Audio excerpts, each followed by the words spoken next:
5 जनवरी 2011 के supreme court को पढ़िए। उसमें कहा गया है कि भारत देश का 8% आदिवासी इस देश का मूल मालिक है, वो इंडिजिनस है, अबॉरिजिनल है। जय आदिवासी। और इसके अलावा जो दूसरे देश के लोग हैं वो सारे इमिग्रेंट्स हैं। यह सुप्रीम कोर्ट ने कहा है, यह मैं नहीं कह रहा, सुप्रीम कोर्ट ने प्रूव कर दिया।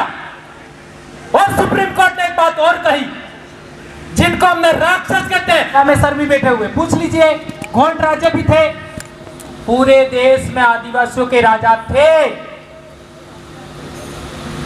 तो आप राजवंशी खून है, रॉयल ब्लड है आप, तो आज प्रजा कैसे हो गई? राजा की संतानें प्रजा कैसे हो गई? राजा की संतानें आपका मजदूर कैसे हो गई? कुछ तो हुआ है, वो इतिहास समझना पड़ेगा। ये कोई ज्यादा दिनों की बात नहीं है। अब सवाल पैदा होता है, कई लोगों में, हमारे बिलों में भी होता है कि हम लोग राजा थे, अर्थात हम राजपूत हैं, अर्थात हम क्षत्रिय हैं। तो क्या राजा होने के लिए क्षत्रिय होना जरूरी है? राजा होने के लिए क्षत्रिय होना जरूरी है क्या? राजपूत होना जरूरी है क्या? नहीं। राजपूत और क्षत्रिय वो है जिसका राज्याभिषेक होता है। वो राज्याभिषेक कौन करता है? आप सब जानते हैं। कौन सी भाषा में करता है? Okay, clear? तो जिन लोगों का राज्याभिषेक हुआ, जिन लोगों का उपनयन हुआ संस्कृत भाषा के अंदर और वैदिक रीति से, वो क्षत्रिय है। और जो राजे महाराजे लाखों हजार साल से गणतंत्र के तहत, एक राजतंत्र का इतिहास है, एक गणतंत्र का इतिहास है, याद रखो। इसलिए मैं कहता हूं, मीणा कम्युनिटी को अपना इतिहास मालव गण संघ के अंदर ढूंढना चाहिए। आपने आज तक उसको नहीं पकड़ा है। मीणा जनजाति को अपना इतिहास मालव गण संघ में ढूंढना चाहिए। और नहीं मालूम है तो बवरलाल परमार अभी जिंदा है, मरा नहीं है, और अभी तो 45 ईयर का है, इतना जल्दी मरने वाला नहीं है। जिस दिन से सफेद दाग हुए तब से और ज्यादा तेज धार हो गई है, पहले इतनी तेज धार नहीं थी। तो मानव गण संघ में ढूंढना चाहिए।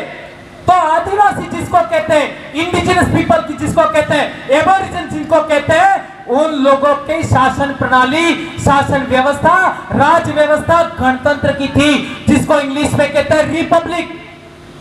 और जो बाहर से लोग आए उनकी राज व्यवस्था राजतंत्र। राजतंत्र में राजा का बेटा राजा होता है, और राजा का बेटा भी कौन सा? ज्येष्ठ बेटा। और गणतंत्र में योग्यतम व्यक्ति राजा होता है। जैसे उस समूह के अंदर कोई दूसरा व्यक्ति योग्य मिल जाता है, तो आपका राजपद है वो जीते जी अपने आप ट्रांसफर हो जाता है। और राजतंत्र के अंदर जब तक राजा मरेगा नहीं, तब तक दूसरा राजा नहीं बन सकता। गणतंत्र के अंदर जैसे ही योग्य आदमी दूसरा मिल जाता है, अपने आप राजपद है वो ट्रांसफर हो जाता है। ये बातें ट्रेनिंग में समझ में आएगी। यह चीज जिस दिन आपने समझ लिया, आपको समझ में आएगा कि आप वर्ण व्यवस्था में क्यों नहीं है। आपको एक और बात बताना चाहूंगा मैं, ये एपी सेन का जजमेंट है, ये 1971 का जजमेंट है, मैं पढ़ के सुनाना चाहूंगा। हिंदुला गौंड आदिवासियों पर आया। हिंदुला Gonds are not Hindus if they are governed by the Mitakshara school of Hindu law. Mitakshara school of Hindu law क्या है वो समझिए। They must be regarded as शूद्र।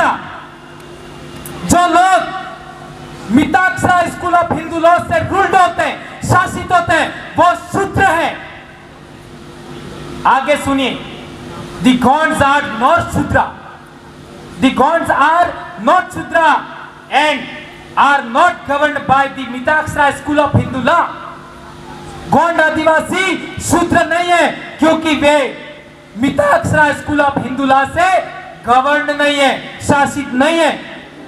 आगे लिखा है, इट इज ट्रू, यह सत्य है, that Gonds are not Hindus and they are governed by customs prevalent in their caste. यह सत्य है कि गोंड हिंदू नहीं है and they are governed by customs, क्योंकि वे किसके द्वारा शासित होते हैं? अपने कस्टम से, प्रिविलेंट इन देयर कास्ट, जो उनके समाज में चल रहा है। तो आपके समाज के अंदर जो कस्टम चल रहा है उसके द्वारा आप शासित है, इसलिए आप हिंदू नहीं है। ये जजमेंट कह रहा है।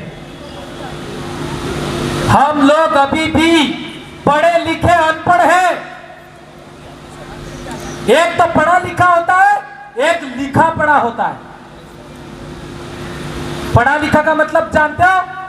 मैं लिखा पढ़ा का बता देता हूं तो पढ़ा लिखा समझ में आ जाएगा।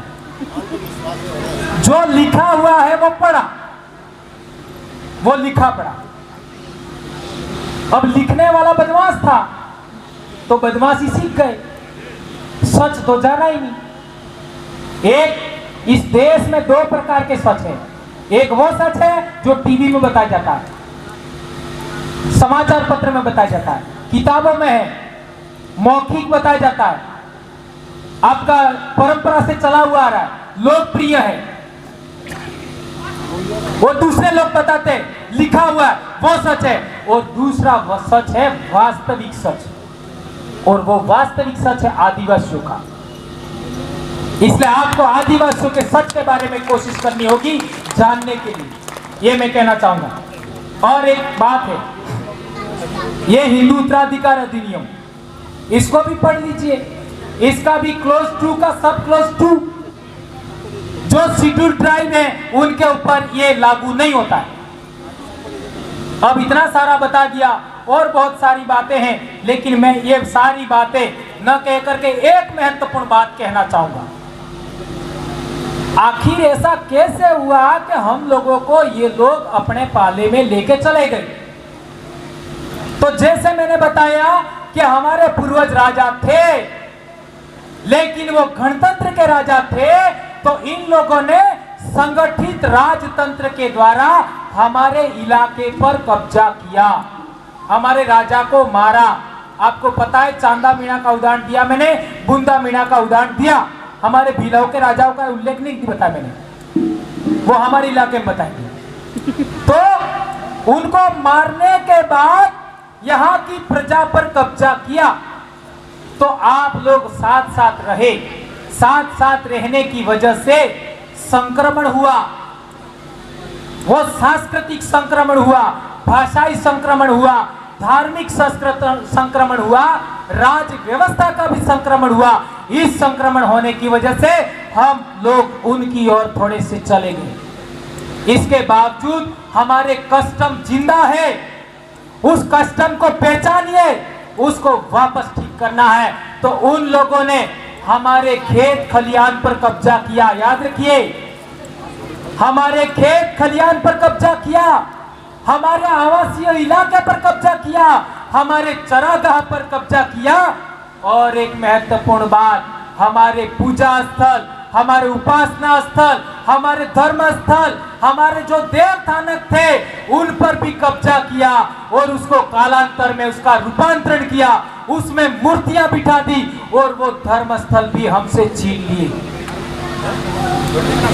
एक अंतिम बार ये ध्यान रखना होगा, धर्म स्थल पर कब्जा किया, लेकिन हमारे पूर्वज जब इस धरती पर रहा करते थे, उन्होंने किसी इंसान को हटा करके, किसी इंसान को खड़ा करके अपनी बस्ती नहीं बसाया था। ये बहुत इंपॉर्टेंट बात याद रखना। हम जो आदिवासी लोग हैं, उन्होंने किसी को हटा करके अपनी बस्ती नहीं बसाई थी, लेकिन दूसरे लोगों ने आदिवासियों को हटा करके अपनी बस्ती बसाई। कहना चाह रहा था कि हमारे पूर्वजों ने जो जमीन हासिल की वो प्रकृति से हासिल की, जंगल से हासिल की, पहाड़ से हासिल की। किसी भी इंसानी बस्ती को खड़ा करके हमारे पूर्वजों ने बस्ती नहीं बसाई। इसलिए हमारे पूर्वजों ने जो धर्मस्थल बनाया वो